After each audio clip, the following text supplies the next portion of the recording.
Hey everybody, Michael Phoenix here, founder of the magazine, standing outside Johnny's Bagel in Delhi, beautiful 7th and Hamilton Street here in Allentown, Pennsylvania with Hugh Gallagher. And it is something that, in all honesty, if you're looking for a career, if you're out there job hunting, he has a company you really want to, you might really want to at least check out and contact, because it's more than just your quote-unquote headhunter or job recruiting service.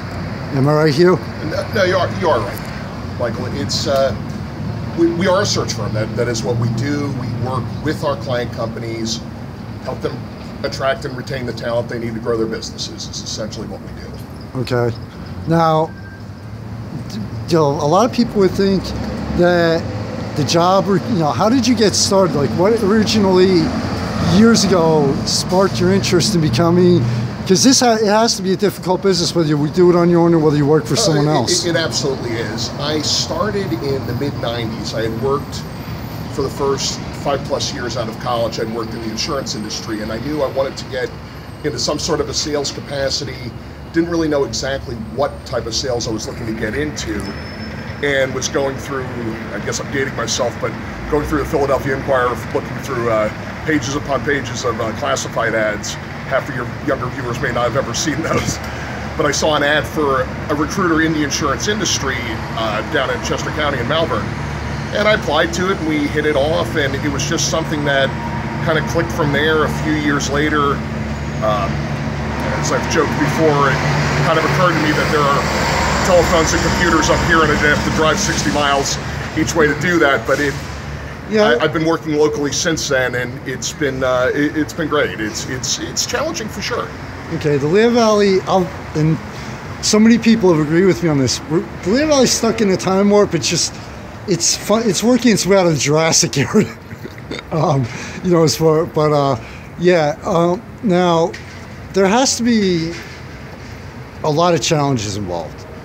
As far as trying to, even after you've done this for years, trying to make new contacts and keep your existing contacts. Sure. The biggest challenge, and I think one of the perceptions is also a challenge, is that you hear people, I tell them what they do, what I do, and I hear, well, you get jobs for people. Well, not really.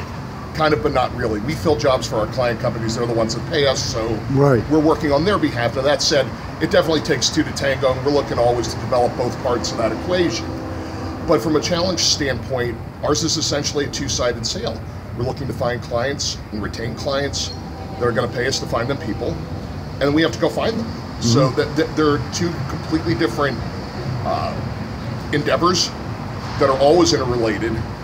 And there's another perception you touched on earlier, where everyone thinks, well, you just have a big database of people, and you can just pull names out of there and slap them over to a client and go make some money. Right. If it was that easy, everyone would be doing it, and that's clearly not the case. But so a lot of our job is educating. A lot of our job is just relating to people so that they understand really what goes into our search efforts, and that everything really is from scratch. If you're our client, you're telling us, this is what I need. And we'll break them down into a list of, nice to have and must-haves. Yeah. And we're certainly going to get all of the must-haves, but we're going to see what we can do to get as many nice-to-haves as well. One of my lines I typically share with clients is they'll send me a job description that they've been working off of, maybe posted it on Career Builder or one of the job sites. And I'll say to them, okay, I've seen your job description, now what are you looking for? Because I want to hear them in their own words. What's going to make them act? What's going to make them move on a particular candidate? What's going to make them move away from a candidate? So I know how to... And sometimes that might give them some ideas as far as to refine, okay, well, or maybe even okay, well, what we first thought we were looking for, now that you've looked at, now right. we're looking at it differently, okay, well, this is, we're looking for something totally different. No, absolutely. We've had situations where, unfortunately, positions evolve during the course of an interview process and may end up starting over. And at the end of the day, we're getting paid to get them exactly what they're looking for. So if it changes midstream, we try and do what we can to mitigate that at the beginning of it. But if it changes midstream, it changes midstream. Mm-hmm. But we ultimately need to be responsive to what our clients' needs are And that's our focal point throughout the process. And especially with new clients, as the process continues, the further along people get, the more people they interview, you get to further screen and further figure out some of the more subtle nuances of what makes a client go, what they're looking for, and what's going to work best for them. Okay. Now, you just gave me, the reason why I don't pre-plan questions is the way I think is I usually get ideas for the questions as they go. And one of your answers, there's a huge difference between a recruitment service and an employment agency, or what they call temp agencies.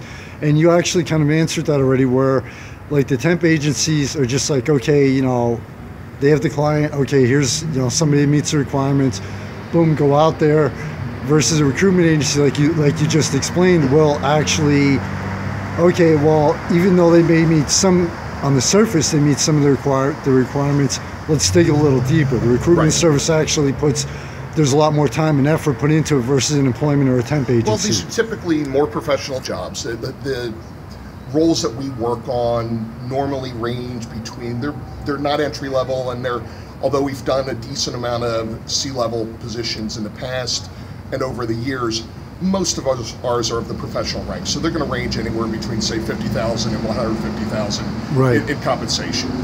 And you see a whole sampling of salaries, experience, educational background, everything in that mix. Okay. So it's, and that's another thing where a lot, like even myself, when I see sometimes when I see recruitment service, it's like, okay, it's just another, it's a temp, basically a temp service for the higher up positions, but it's actually not. Well, there are firms that do that. Right. There are firms that do professional contract work, IT folks, accounting and finance folks, right, at those high level contract. They need XYZ skills for a 1.5-year project. Right. And there are specific candidate pools for those spaces. That's not what I do, but there are those. Ours is more permanent placement, direct hire. Company has an opening, they're going to have an opening for a while. They want to get someone in there and do a great job, help them grow their company. Okay. Yeah, I actually saw that from the testimonials on the website. Some of the testimonials you have on your company's website, that it's been nothing but high praise for what you do. Thanks. We've been fortunate. We've worked with some good people, and I think that's the end goal. You want to build long-term relationships with folks. You want to be able to bring value to them. Okay. If I have to go out and find new clients every month, I'm not doing a good enough job of retaining them. I'm not doing a good enough job of serving them. Right. So if we're able to do a good job and get repeat business and continue to build those relationships over year after year, it's best in our interest to do that. Okay. We're going to take a short break, and I always like do part 1 and part 2. I start off as an author. I like to leave people on a good cliffhanger.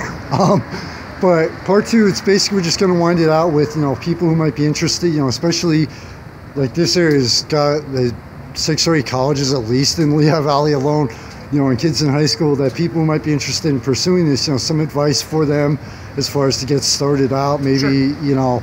And wind it out with why you decided to go it on your own, especially when we're in the area of independence now.